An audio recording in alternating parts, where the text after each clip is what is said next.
ಎರಡನೇ post mortem ಮಾಡಿ ಅಂತ ಹೇಳಿ ಯಾರು ನಿಮ್ಗೆ ಒತ್ತಾಯ ಆಗ್ದವರು? ಏನು ಸೂರ್ಯನ ಬೆಳಕು ಬಿದ್ದು ಬಿಡ್ತಾ ಎರಡನೇ ಪೋಸ್ಟ್ ಮಾರ್ಟಮಲ್ಲಿ? ಮೊದಲನೇ ಪೋಸ್ಟ್ ಮಾರ್ಟಮ್ನಲ್ಲಿ ಗುಂಡು ತೆಗಿಲಿಲ್ಲ, ಎರಡನೇ ಪೋಸ್ಟ್ ಮಾರ್ಟಮ್ನಲ್ಲಿ ಒಂದು ಸಿಕ್ತು ಗುಂಡು.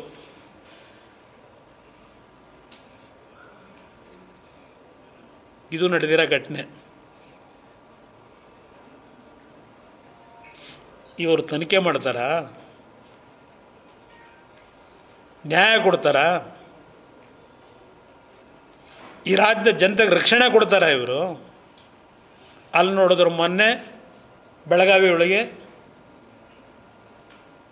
ಶಾಸಕರ ಮಗ ಅವನ BDCC ಬ್ಯಾಂಕ್ನ ನೌಕರ ಸಂಘದ ಅಧ್ಯಕ್ಷನಂತೆ, ಅವನ ತಲೆ ಬುರುಡೆ ಹೊಡೆದವ್ರೆ. ಅವನು ತಗೊಂಡೋಗಿ ಆಸ್ಪತ್ರೆಯಲ್ಲಿ ಹಾಕವ್ರೀಗ. ಇದಕ್ಕೇನ್ರಿ ನಿಮ್ಗೆ ಅಧಿಕಾರ ಕೊಟ್ಟಿರೋದು ಸಿದ್ದರಾಮಯ್ಯನವರೇ?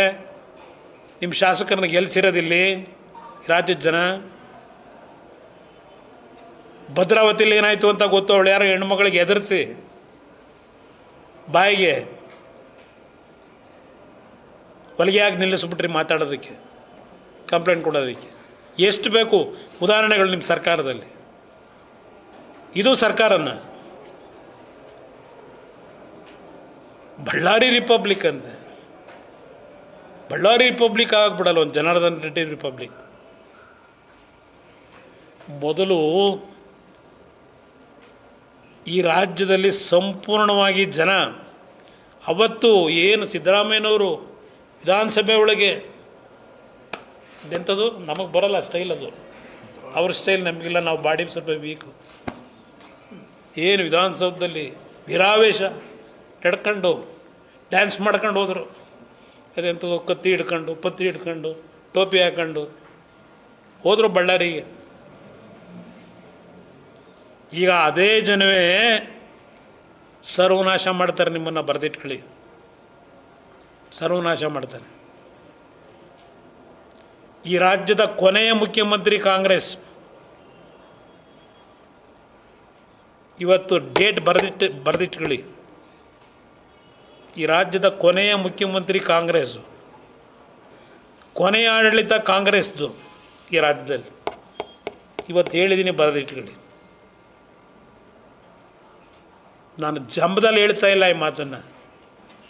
ಈ ಸರ್ಕಾರದ ನಡವಳಿಕೆ ಪ್ರತಿನಿತ್ಯ ಅಧಿಕಾರಿಗಳನ್ನು ಗುಲಾಮರು ಮಾಡ್ಕೊಂಡಿದ್ದೀರಲ್ರಿ. ಒಬ್ಬ ಸ್ವತಂತ್ರವಾಗಿ ಸ್ವಾಭಿಮಾನದಿಂದ ಕೆಲಸ ಮಾಡೋಕ್ಕಾಗ್ತಾ ಇಲ್ಲ.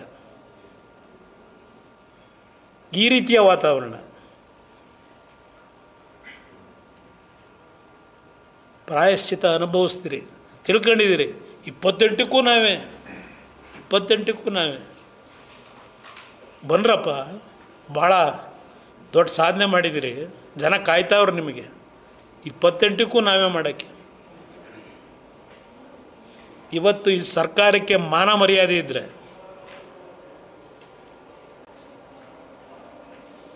ಮೊದಲು ಆ ಹೋಮ್ ಮಿನಿಸ್ಟ್ರು ಆ ನಕಲಿ ಶಾಮನ್ ಕೆಲಸ ಬಿಟ್ಟು ಹೋಮ್ ಮಿನಿಸ್ಟ್ರ್ ಗತ್ತೇನಿದೆ ಅನ್ನೋದನ್ನ ತೋರಿಸಿ ಕೆಲಸ ಮಾಡಲಿ. ಏನು ಅರೆಸ್ಟ್ ಮಾಡೋದು ಯಾವ ದೊಡ್ಡ ವಿಷಯ? ಯಾವ್ಯಾವ ಥರ ಅರೆಸ್ಟ್ ಮಾಡಿದ್ದೀರಿ ನಾನು ನೋಡಿದ್ದೀನಿ ರಾಜ್ಯದಲ್ಲಿ. SIT ರಚನೆ ಮಾಡ್ಕೊಂಡು ಯಾವ ಥರ ನಡ್ಕೊಂಡಿದ್ದೀರಿ ಅನ್ನೋದು ಗೊತ್ತಿದೆ ನನಗೆ. ಪೊಲೀಸ್ ಇಲಾಖೆನ ಯಾವ ರೀತಿ ದುರ್ಬಳಕೆ ಮಾಡ್ಕೊಂಡು. ಮೇಲೊಬ್ಬ ಇದ್ದಾನೆ, ಕಾಯ್ತಾ ಇರ್ತಾನೆ. ಯಾವುದೋ ನಮ್ಮ ಕೈಲಿಲ್ಲ. ನಾನು ಅದಕ್ಕೆ ಕೇಳಿದೆ, ರಾಗ ದ್ವೇಷದಿಂದ ಇವತ್ತು ನಾನು ಈ ಮಾಧ್ಯಮದ ಮುಂದೆ ನನ್ನ ಭಾವನೆ ವ್ಯಕ್ತಪಡಿಸ್ತಿಲ್ಲ ಅಂತ ಹೇಳಿದೆ. 2 ಪೋಸ್ಟ್ ಮಾರ್ಟಮ್ ರಿಪೋರ್ಟ್ನ ಯಾವ ಕಾರಣಕ್ಕೆ ಮಾಡಿದ್ರು ಕೊನೆಗೆ ಹೇಳಿದ್ದೀನಿ ನಿಮಗೆ. ಅಧಿಕಾರ ಇದೆ ಅಂತ ಹೇಳಿ ವಿರೋಧ ಪಕ್ಷಗಳನ್ನು ಬಗ್ಗುಬಡಿತೀವಿ ಅಂತ ತಿಳ್ಕೊಂಡಿದ್ರೆ ಸಾಧ್ಯ ಇಲ್ಲ ಈ ದೇಶದಲ್ಲಿ. ಭಾಳ ಜನ ಭಾಳ ಜನ ಅಳೆದು ಹೋಗಿದ್ದಾರೆ, ಯಾರೂ ಉಳಿದಿಲ್ಲ.